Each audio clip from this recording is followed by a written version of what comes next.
duas coisas que já identificam quem ele é. Primeiro, ele é Jesus o Cristo.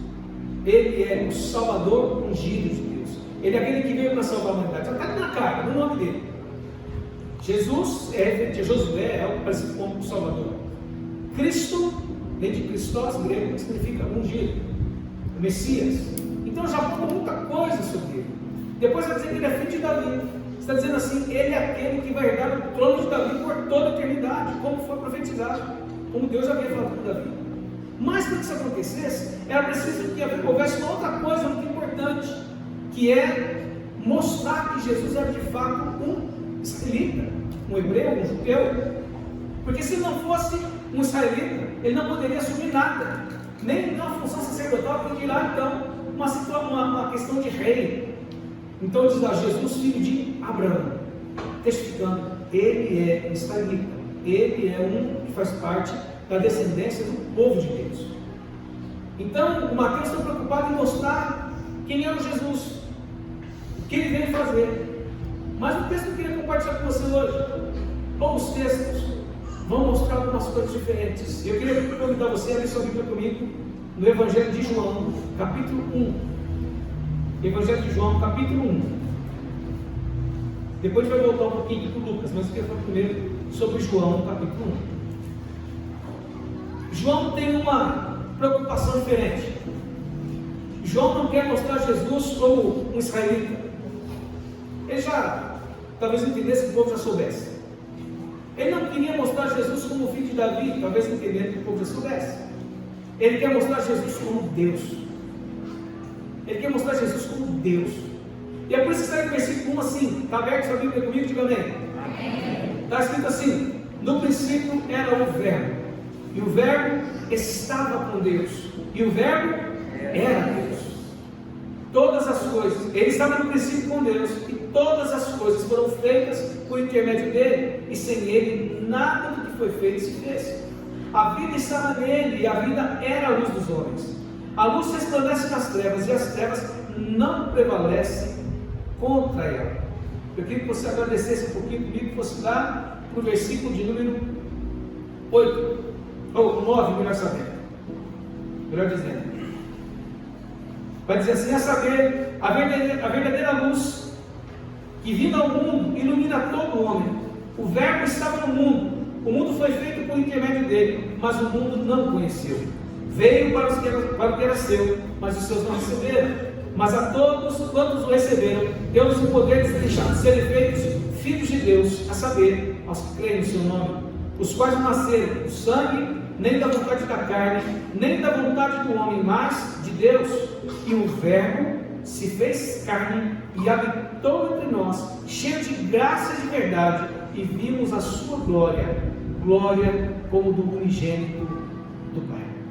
Até aqui. Amados irmãos e irmãs, a preocupação de João é mostrar para nós quem no mundo espiritual ou quem na realidade é Jesus. Muitas pessoas discutem sobre o Cristo histórico.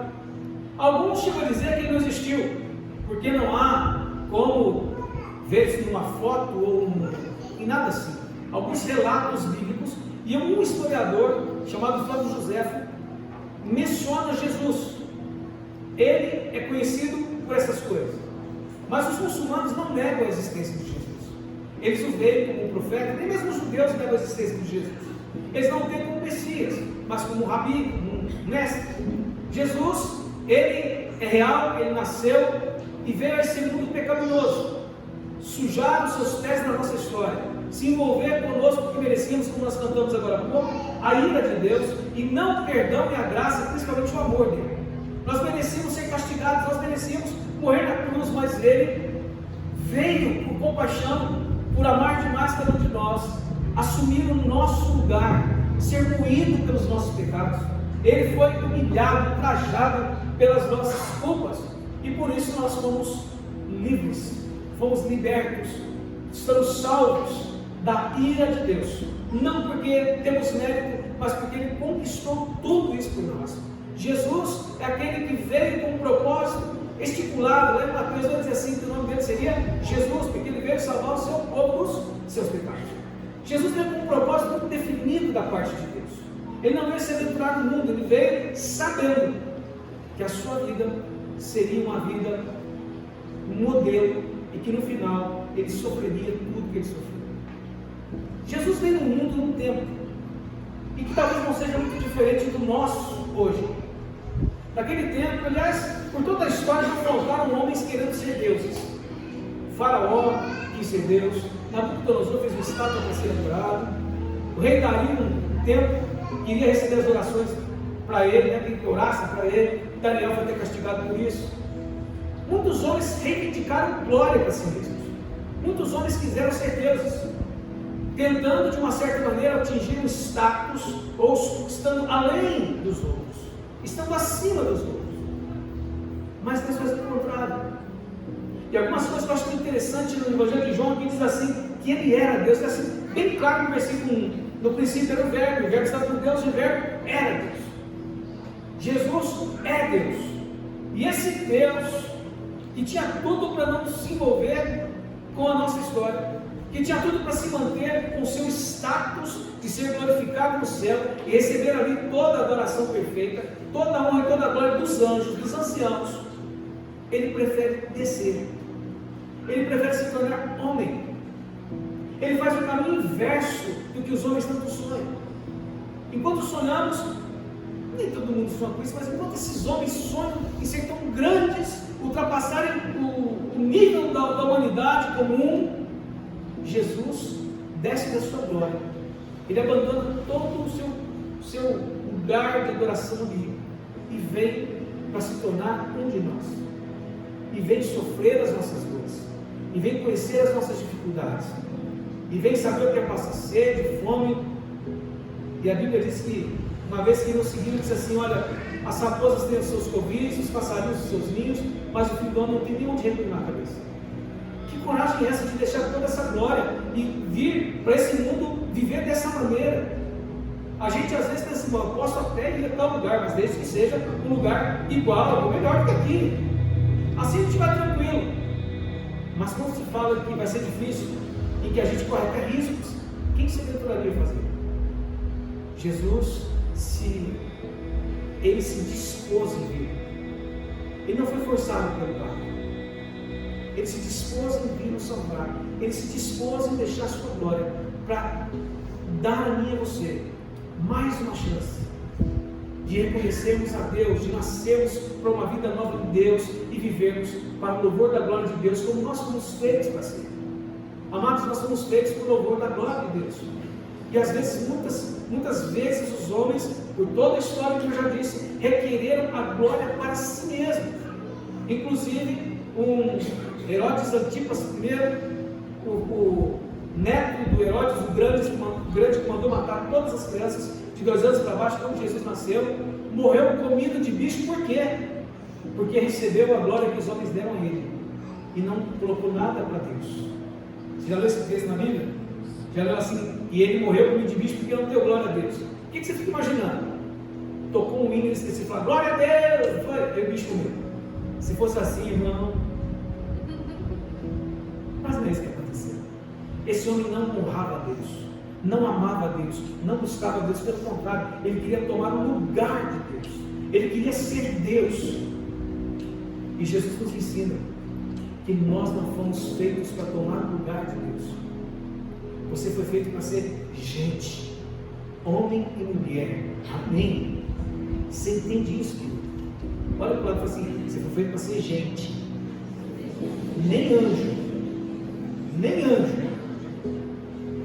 Fomos feitos para ser pessoas, porque Deus é glorificado em quem?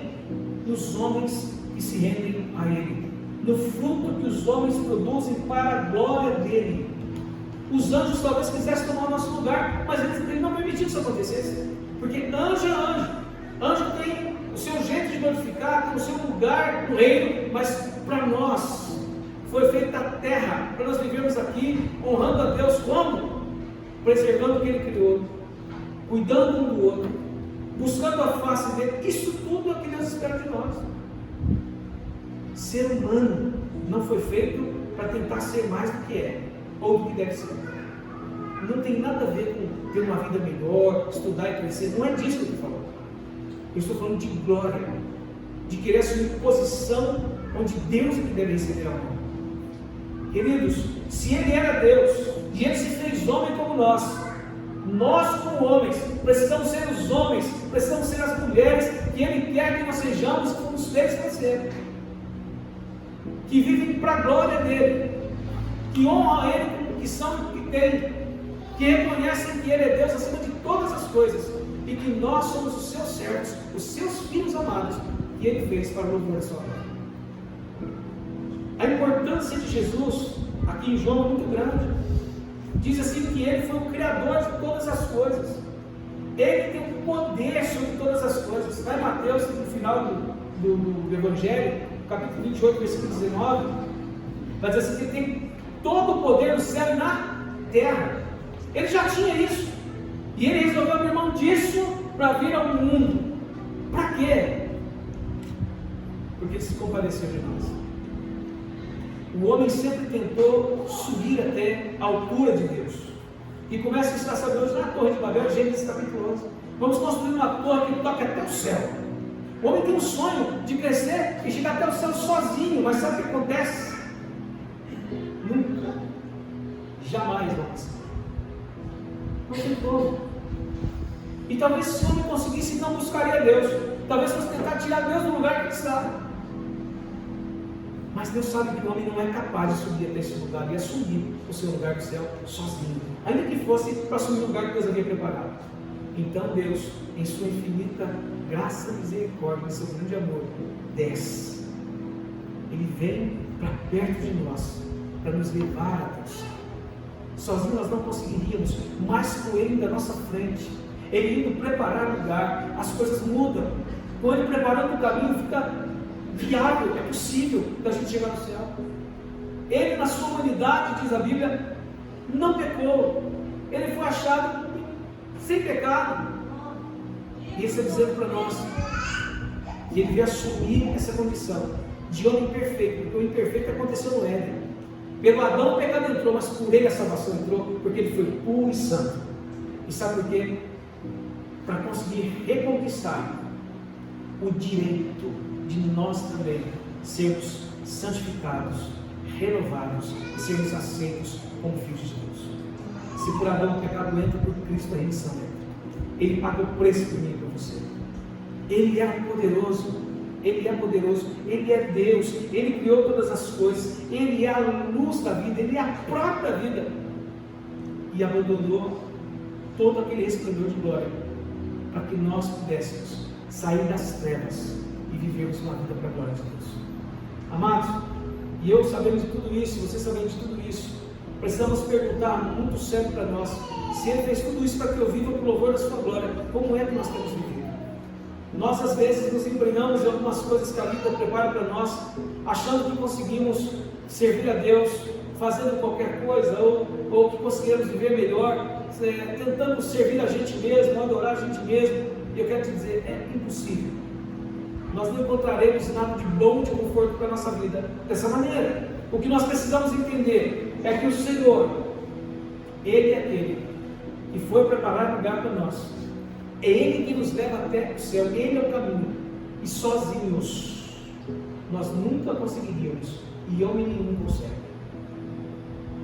Se quisermos fazer parte da família de Deus celestial, é preciso que nos apeguemos a Jesus, que entreguemos a nossa vida nas suas mãos e permitamos que Ele nos leve, que Ele nos faça chegar até os céus, porque por nosso próprio mérito é impossível, ninguém consegue.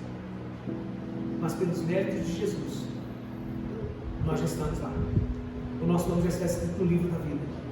Ele já comprou, já pagou o preço por cada um de nós. Pelos méritos dele, nós somos salvos em Cristo. Amém? Amém. Você é salvo, diga amém. Amém. Oh, amém, sem vergonha, amém. Amém. Amados, se nós somos salvos, precisamos ter convicção dessa salvação. E pode ter, porque ela não depende de mim, de você, ela depende de Cristo. Amém? Amém. Jesus é mostrado aqui como a verdadeira luz. Quanto mais os homens tentam ser grandes na terra, Quanto mais tentam ser poderosos na terra, mais trevas é produzido. Estamos aí diante do fato de uma guerra, onde alguém quer se mostrar mais poderoso que o outro. E quanto mais ele tenta mostrar poder, mais pessoas morrem, mais órfãos aparecem, mais viúvos, mais dor, mais fome, mais miséria. E não afeta somente aquele país, afeta o mundo inteiro. Se você olhar hoje, todo mundo está sendo afetado por uma guerra que não tem sentido. Que se for olhar, são dois homens que colocam um monte de gente inocente para brigar por eles mesmos estão escondidinhos, bem tranquilos. E muita gente fala, olha como poderoso, ele faz, as coisas acontecem. Quando o homem tenta se tornar grande, ele corre o risco de causar mais tragédias no mundo. Jesus não veio de maneira nenhuma como um rei para governar com ira, com chicote na mão. Ele veio como um pai amoroso para cuidar dos seus filhos. Muitos talvez que queiram todo o poder, que queiram se tornar grandes, eles acabam querendo isso para se impor sobre as pessoas. Tentam querendo isso para mostrar às pessoas como está acima, níveis acima. Mas Jesus, para mostrar que ele era Deus, desceu níveis abaixo. Ele pisou até no chão, sabendo que está vivendo na glória de Deus. A diferença entre Jesus, que é todo poderoso e eterno, e os homens mundanos que gostam tanto de poder, é que Jesus sabe como usar o poder, e ele sabe como conquistar o poder também. É por amor. Amor, respeito, não se conquista na força, na marra, nem na imposição. É amando, é sendo sensível, é se doando. Como filhos de Deus, precisamos entender uma coisa muito importante: que no reino dos céus, os maiores lá no céu precisam ser os menores aqui na terra. Como a gente tem vivido na terra, às vezes nós gostamos só de ser servidos, mas não de servir. Amados, tem um ditado antigo no meio dos crentes que diz assim: que se você não vive para servir, não serve para viver. Você tem servido a quem nesses dias? Ah, você tem servido a Deus. De que jeito você tem servido a Deus? Eu queria te dizer hoje, Jesus já não nos tem visto como escravos, mas como filhos que servem o Pai. Somos filhos de Deus, e naquele tempo de Jesus, os filhos também trabalhavam com o Pai.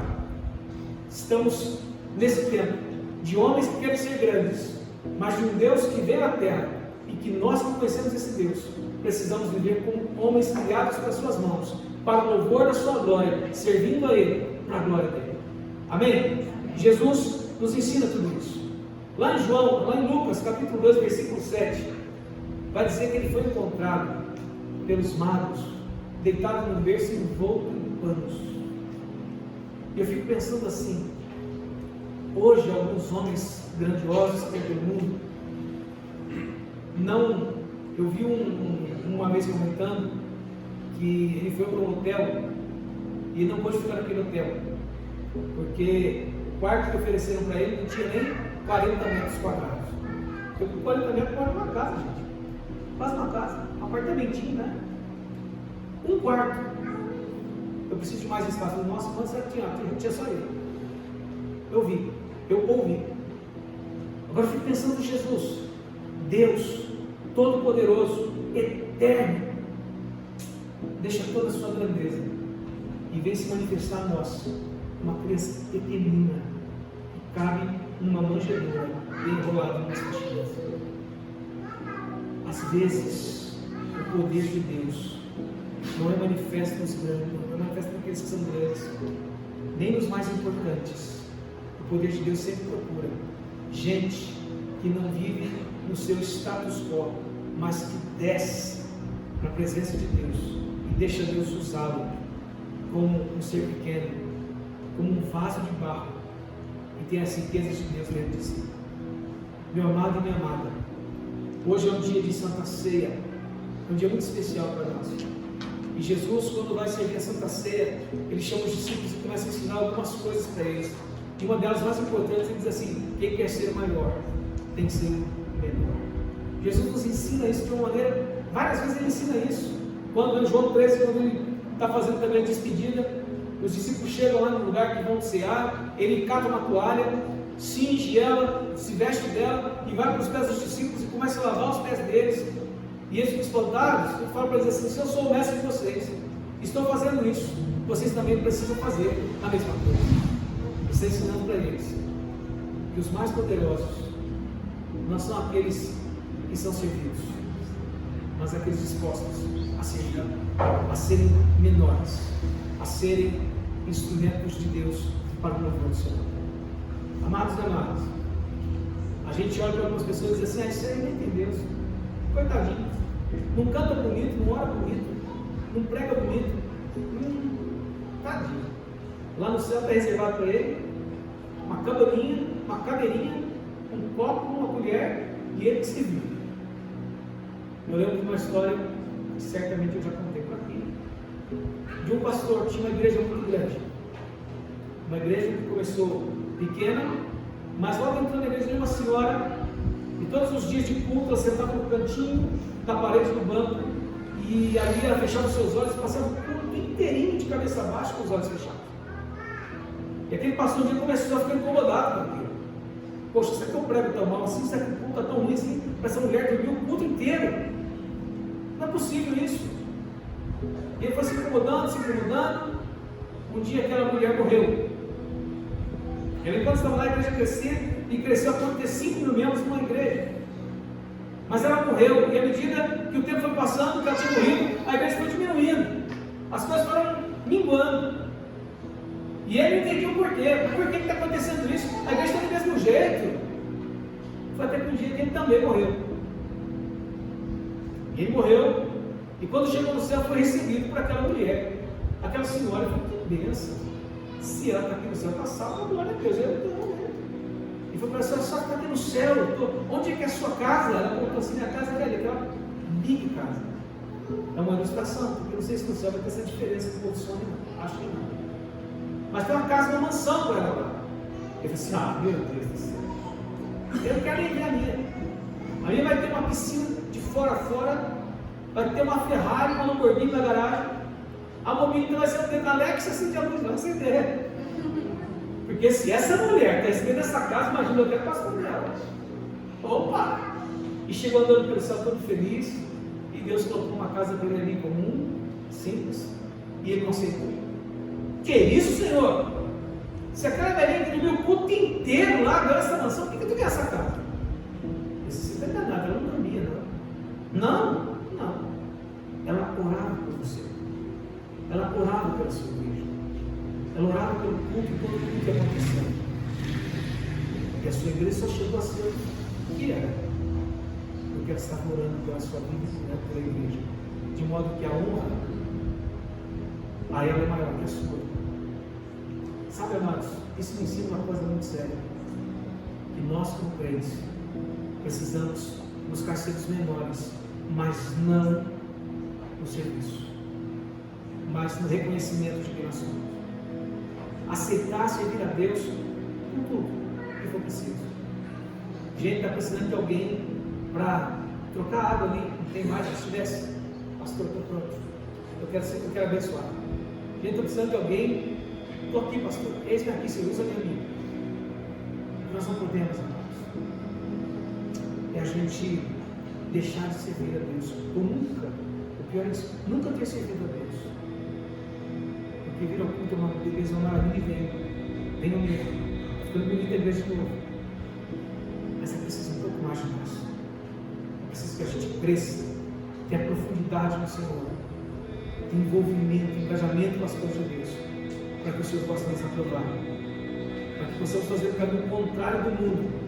O mundo quer sempre ser servido. O que é mais bem servido é o mais importante. Na igreja, o que mais serve se torna mais importante. Que Deus te use dessa maneira. Se Jesus deixou a sua glória, nós precisamos deixar o nosso eu para fazermos o melhor para Deus. Porque quando nós agimos assim, Ele não vai faltar bênção sobre a tua vida. Não vai faltar Deus abençoando, cuidando de você nunca. Não estou dizendo que não vai ter problema, né? Mas o Senhor vai estar do teu lado todo o tempo. Quanto mais nós diminuímos diante do Senhor, ou melhor, quanto mais diminuímos diante dos homens, mais nós crescemos diante de Deus. mas o Senhor nos exalta. Diz a Bíblia que se humilharmos sob a potente mão de Deus, Ele nos exaltará em tempo oportuno. É a promessa dele para a nossa vida. Por isso, meu amado e minha amada, não se preocupe em estar nos melhores lugares. Não faça nada errado para chegar lá. Porque se você tiver que chegar em algum lugar, quem vai te colocar é o Senhor. E Ele sabe o tempo e a maneira exata de fazer isso. Eu queria pedir de você, seja servo. Faça o máximo que você puder. Para o máximo de pessoas que você puder. Abençoe o máximo que você puder. E o Senhor te honrará. Eu me lembro muito de uma história de um pastor que entrou numa igreja para ajudar o outro pastor. Uma igreja razoavelmente boa, grande. E esse pastor ajudante começou a se destacar. Era mais novo. Era um rapaz bem preparado. E ele começou a ver que ele levava vantagem em cima do outro pastor em muitas coisas. E ele disse assim: que isso? Eu estou ficar sendo o coadjutor ou o pastor titular? E começou a arrumar algumas coisas ali para derrubar o outro pastor. Ele tirou o outro pastor do lugar que estava. Assumiu a igreja. Mas a igreja acabou. Porque quando Deus quer fazer alguma coisa por si, quando Deus quer abençoar uma vida, nós não precisamos trapacear com isso aconteça. Nós só precisamos obedecer a Ele e ser um instrumento das mãos dele. Parece que a gente tem que diminuir de vez em quando. O meu conselho para você é: siga o exemplo de Jesus. E siga o exemplo do mundo. No mundo vale tudo, mas em Deus vale a nossa fé, vale a nossa vida. Entregue nas mãos dele. O Senhor te toma nas mãos dele. Porque Ele te conduza aos lugares altos, sim. A igreja precisa de homens e mulheres bem colocados, sim. Homens e mulheres que façam diferença na sociedade, sim. De todas as maneiras, economicamente, na posição, mas homens que entendem. E são instrumentos de Deus até nesses lugares altos. E que a honra e a glória tem que ser direcionada à pessoa certa. Porque Ele é digno de honra. Amém, queridos?